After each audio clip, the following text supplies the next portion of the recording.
the HFY short story for Night_Predator_attack, Human_Yawns_asks_if_it's_hungry. Night Predator attack, human yawns and asks if it's hungry, HFY, sci-fi. The jungle moon of Kivra 7 was infamous for its nights. Not just dark, predatory.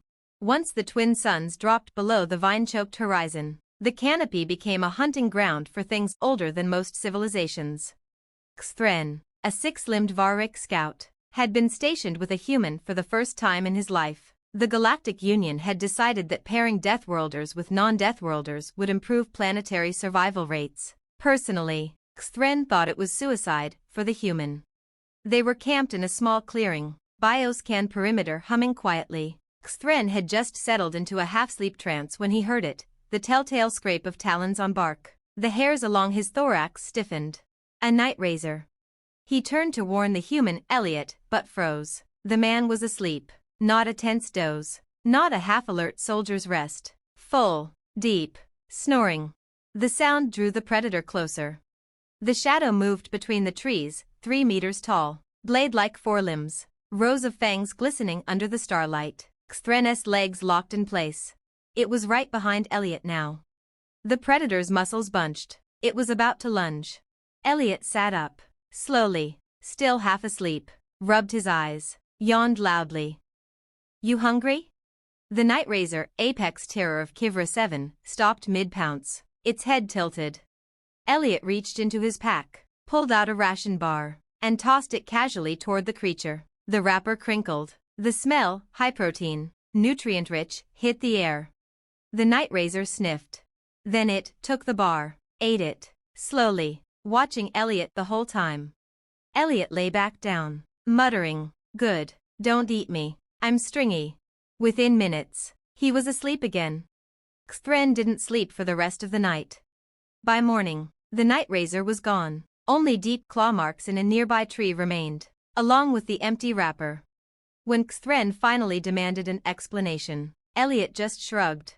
Deathworld predators are like people. Sometimes they just need a snack before making bad decisions. If you want, I can also expand this into a longer cinematic HFY piece with a tense lead-up, more alien POV, and a deeper look into the predator's instincts. That would make it feel like a full short story rather than a compact scene. Alright, here's the next continuation, picking up right after the first encounter. Night Predator Attack, Part 2. The second night on Kivra 7 was worse.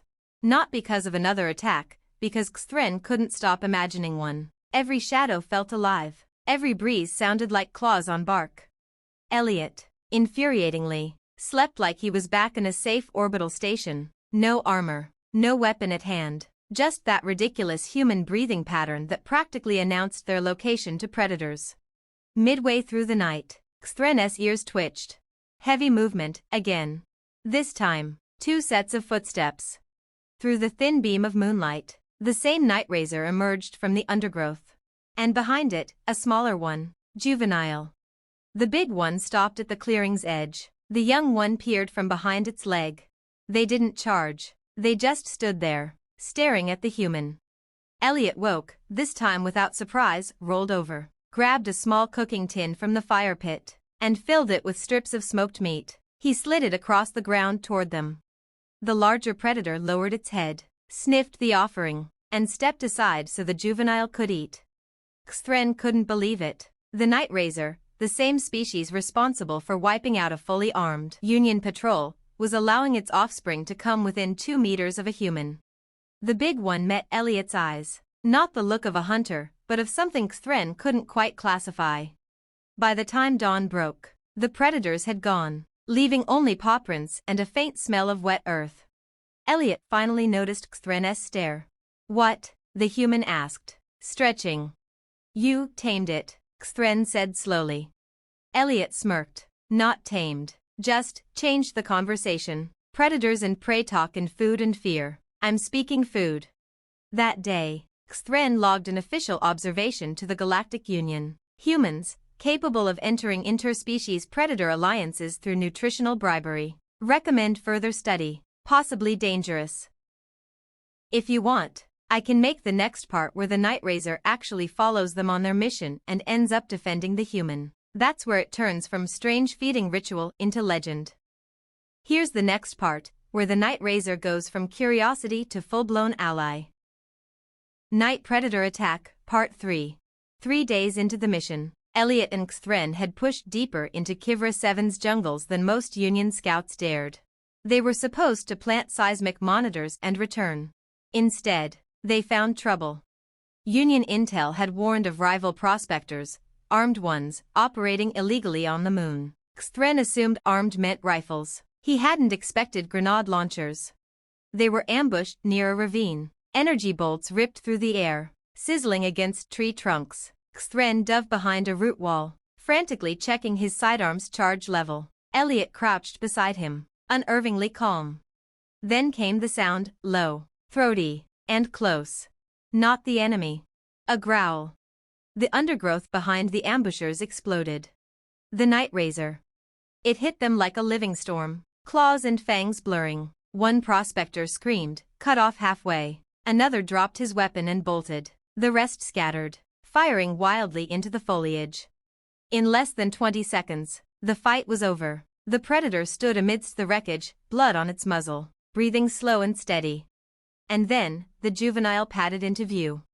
Elliot stepped forward, pulled 2 ration packs from his belt, and tossed them onto the ground between himself and the predator. The big one crouched, eating without breaking eye contact.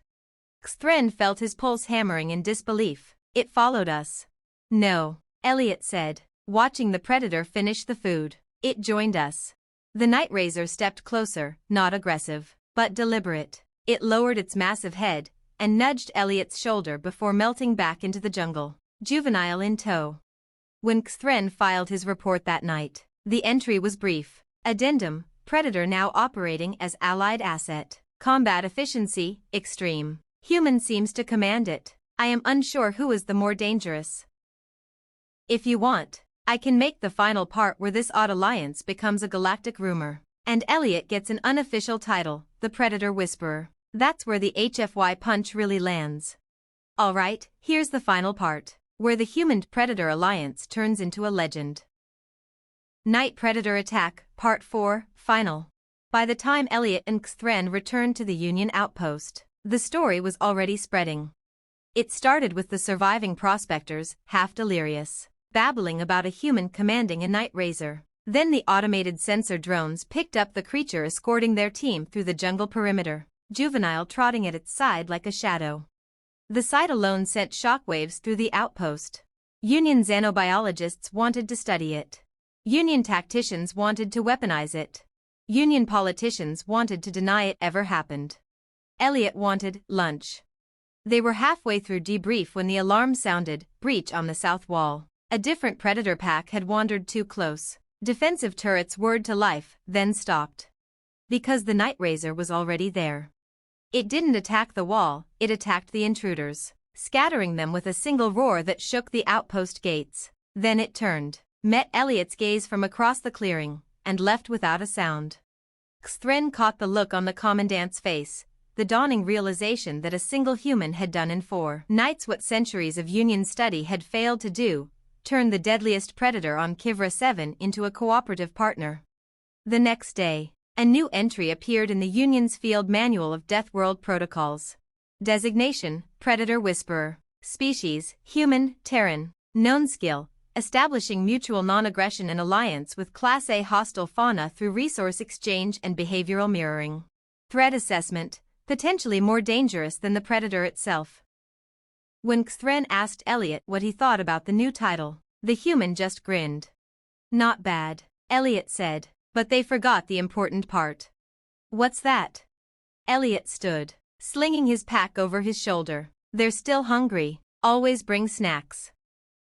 I can also do a bonus epilogue showing this Night Razor showing up in a completely different star system to help him again, like it tracked him across the galaxy. That would make the legend even bigger. Alright, here's the bonus epilogue, where the legend of the Predator Whisperer jumps star systems. Night Predator Attack, Epilogue. 6 standard months later, Elliot was halfway across the galaxy. Different planet, different job, different problems. This time it was an escort run, getting a diplomatic envoy through the swamps of Rigos 4. The biggest danger here wasn't predators, but bandits who knew how to vanish in the mist. Still, old habits die hard. Elliot kept a few ration bars tucked into his gear. Never know, he'd say. They were a day from their destination when the ambush came, 20 armed raiders stepping out of the fog, cutting off every escape route. Xthren, now reassigned to Elliot as his permanent partner, cursed under his breath. The leader stepped forward. Hand over your cargo. A low, rolling growl answered him. From the mist behind the raiders, two massive shapes emerged. Nightrazers. The raiders froze. One of the predators was unmistakable, scar across its left eye, one fang broken. Elliot smiled like he'd been expecting them. Hey, big guy, he called. He tossed a ration bar underhand. The predator caught it mid-air, swallowed, and then stepped protectively between Elliot's group and the raiders. The juvenile, now much larger, flanked the other side. The raiders broke instantly, sprinting into the swamp. When they were gone, the predators lingered. Elliot stepped forward, resting his palm on the big one's head. Xthren could only whisper, "They followed you across star systems." "Guess I made an impression," Elliot said with a shrug. "Or maybe I'm just the food truck of the galaxy." The predators left as silently as they came, melting back into the fog. By the time they reached the diplomatic compound, word had already started to spread again, not just about the predator whisperer, but about the predators themselves. Some swore they were guarding him now, others claimed they were stalking him for the perfect moment to strike. Elliot didn't care which version people believed. He just kept the ration bars stocked. I can now make you a compilation version of all 4 parts plus epilogue in one seamless, polished HFY short story so it reads like a single tale instead of separate pieces. That would make it feel cinematic and ready to post. Got it, here's the next and final wrap-up after the epilogue, turning it into the kind of last-page punch HFY stories are known for. Night Predator Attack, final wrap-up. The Union kept trying to explain it. Maybe the Nightrazers saw the human as a provider. Maybe they recognized him as an apex predator in his own right. Maybe there was some obscure phenomenal link at play. But outside the labs and meetings, the story didn't care about theories. It grew.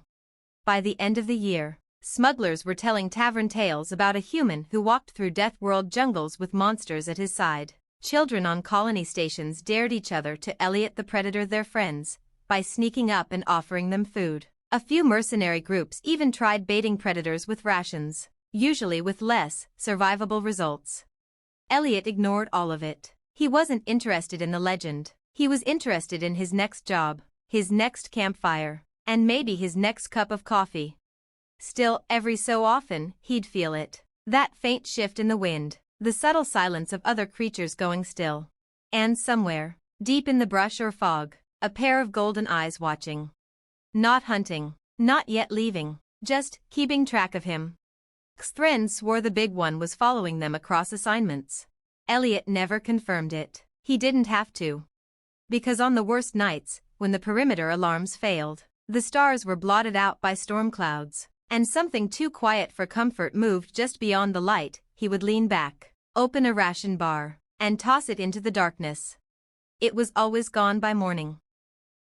If you want, I can now merge all 6 segments into a fully polished single narrative with flowing transitions, richer alien perspectives, and more build-up so the final scene hits even harder. This would turn the Night Predator Attack idea into a professional-grade HFY story ready for posting. Alright, here's the true closing scene, jumping years into the future to show the legend's final echo. Night Predator Attack, Legacy. 10 years later, Elliot was retired. Not that anyone believed him. He lived on a quiet backwater world with no military base, no jungle predators, and, most importantly, no official missions. His days were fishing, fixing the solar panels, and enjoying silence. Until the day the sky split open. Not a storm, a ship. Not Union, not civilian. A black, predatory shape that looked more like an animal than a vessel, moving with deliberate, slow grace as it descended into the meadow beyond his home. The ground shook, the air vibrated. The hatch opened. 2 figures emerged, Massive, scarred, familiar. The Night Razor and its grown offspring. They stopped a few meters away. No threat, no growl, just standing there, golden eyes locked on him. Elliot didn't speak. He walked inside, came back with a battered storage tin, and set it on the grass. Inside were ration bars, kept fresh, just in case. The big predator stepped forward, took one gently from his hand. The younger one followed, mimicking the motion. When they were done, the big one leaned down until its forehead touched his, just for a second. Then they turned, boarded their ship, and vanished into the sky. No one else saw it, no one else would believe it. But Elliot didn't care. Because he knew. They hadn't come for food this time. They'd come to say goodbye. If you want, I can now take all these parts, from the first jungle encounter to this final goodbye, and fuse them into a single seamless HFY novella with rising tension, emotional beats, and cinematic pacing. It would read like a short movie script. Alright, here's the true epilogue after the legacy scene, tying the legend into the wider galaxy. Night Predator Attack, Galactic Epilogue. Long after Elliot was gone, the legend outlived him. It was never written in any official Union record, at least, not in the way it was told in dockside bars, frontier outposts, and mercenary halls. They called him the Predator Whisperer, the Death World Diplomat, and, on a few fringe worlds, the one who fed the Razor. Some versions said he tamed a whole pack. Others claimed the predators followed him into battle across worlds, saving colonies and crushing pirate fleets. The truth was smaller, quieter, but somehow greater. On Kivra 7, hunters began to speak of a strange sight in the deep jungle, a pair of night razors. One scarred, one massive, ignoring prey and moving only along certain paths, always together, always avoiding settlements. Some swore they saw them pause at old campsites, sniff the ground, and then vanish into the trees. And on distant death worlds, young humans, who'd grown up hearing the tale, began carrying ration bars, just in case. Most would never use them. A few would. And somewhere in the dark, on some hostile world, a predator would stop mid-pounce and consider. Because once, long ago, a human had taught them that prey could be something else. If you want, I can now merge every scene from First Contact to the Galactic Epilogue into one long, flowing HFY short story that reads like a complete, publish-ready piece. It would be a single, powerful arc. Alright, here's the final coda, the small, quiet ending that turns the whole legend into something almost mythic. Night Predator Attack, Coda. Centuries later, on a remote survey mission, a Union exploration team camped on Kivra 7. The predators were still there, fewer now, wary as ever, but one night, the perimeter alarms stayed silent despite movement on the scanners. A young Varric scout, barely out of training, was on watch when something huge stepped into the firelight. It was a night razor. Old, scarred, its muzzle gray with age. It didn't attack. It didn't even growl. It just looked at the human in the group, an engineer, more comfortable with wires than weapons. The human, feeling an unexplainable pull, reached into their pack and found a ration bar. They didn't know why they offered it, just that it felt right. The predator took it gently. Then, before melting back into the jungle, it lowered its head in a gesture no one recognized, no one except the oldest archivists of Death World records. The Varric scout later swore the human had said something under their breath as it left. Guess you remember him. If you want, I can now rewrite all of this from start to finish as one flowing novella-length HFY story, with foreshadowing, alien culture detail, and emotional payoffs so the coda lands like a gut punch. Alright, here's the true last word on the Night Predator Attack saga, the kind of ending HFY fans quote years later. Night Predator Attack, final word.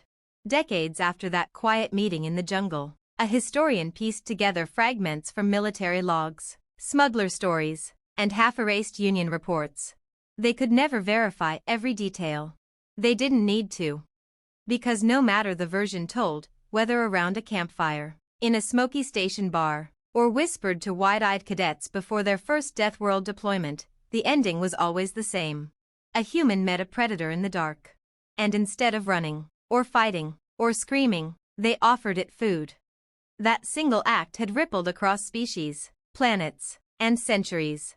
It had changed how predators and prey could see each other. It had saved lives no one would ever count.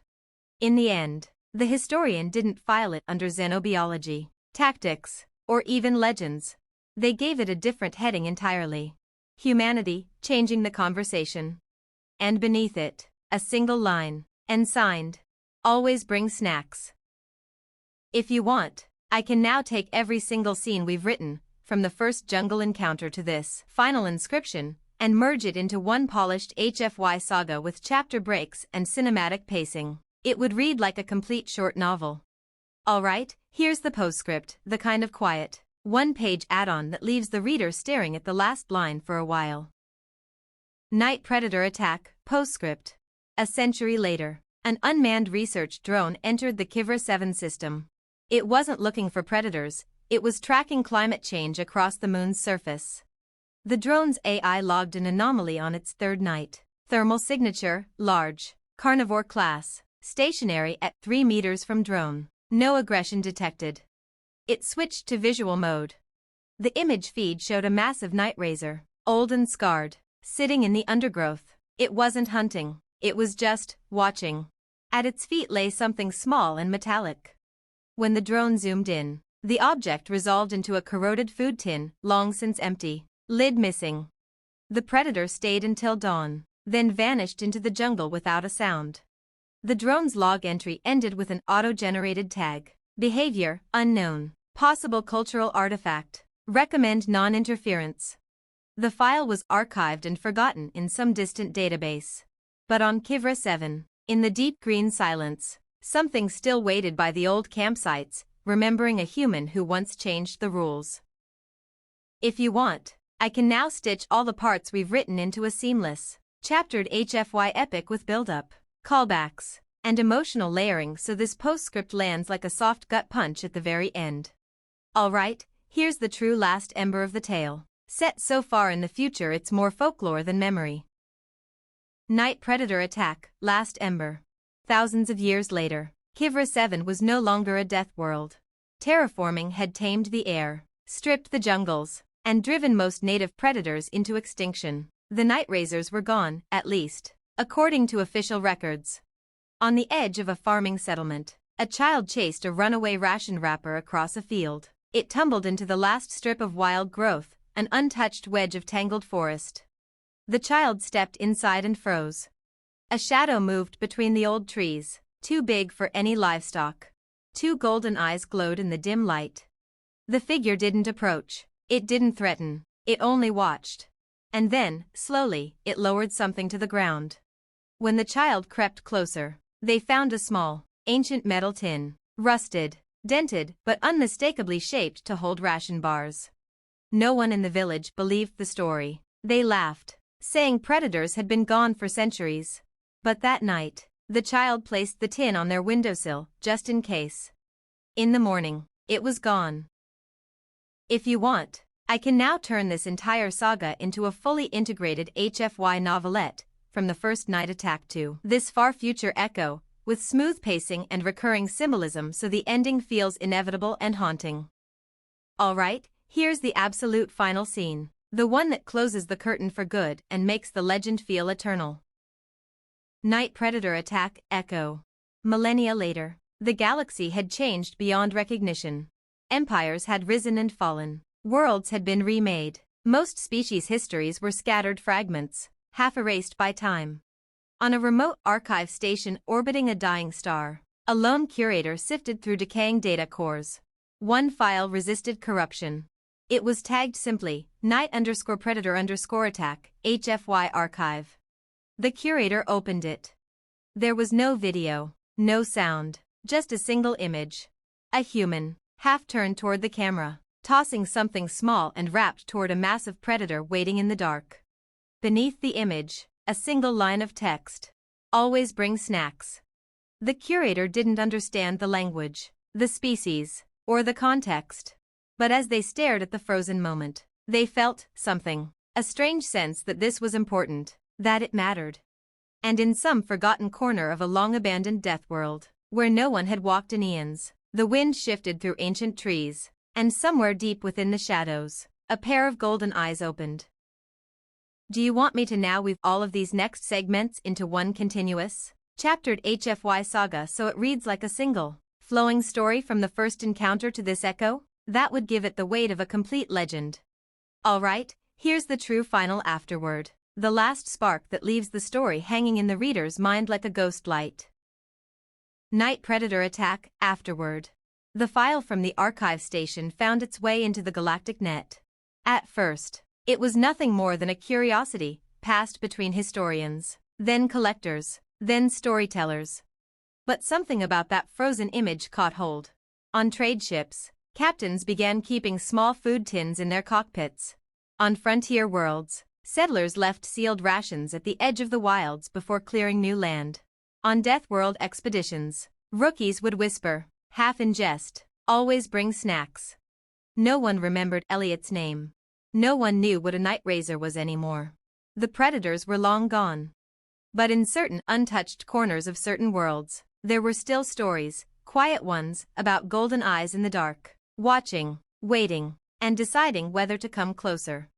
And, sometimes, just before dawn, something would carry away the offering left on a stone or stump.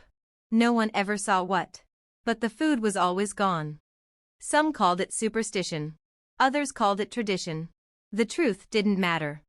Because somewhere in the deep places of the galaxy, the conversation was still going. Do you want me to compile every single chapter we've built, from the first jungle attack to this afterward, into one smooth, cinematic HFY novella? That way, it would read like a complete legend instead of scattered episodes. Alright, here's the last flicker of the legend, set so far ahead that even the galaxy's shape has changed. Night Predator Attack, Last Light. Stars died, new ones were born. Civilizations rose, burned bright, and vanished. The galaxy remade itself again and again until even the names of the oldest worlds were forgotten. On one such nameless world, deep in a forest no map claimed, a lone traveler made camp. They were not human, humanity itself was long gone, but they carried a habit older than their species. Before bedding down, they took a small, wrapped meal from their pack and placed it at the edge of the firelight. They didn't know why they did this. Their grandparents had taught it to them, and their grandparents before that. It was tradition. It was protection. It was respect. The night passed quietly, though the traveler woke once, half certain they saw twin points of golden light at the edge of the trees. By morning, the meal was gone. They smiled, though they couldn't say why. And far away, in the unseen folds of the wild, something old and patient moved on, still keeping the bargain struck an eternity ago. If you want, I can now merge all Night Predator Attack parts into one continuous, chaptered saga, flowing from the first encounter to this last light, so it reads like a single unbroken legend. That would make it a fully finished HFY epic.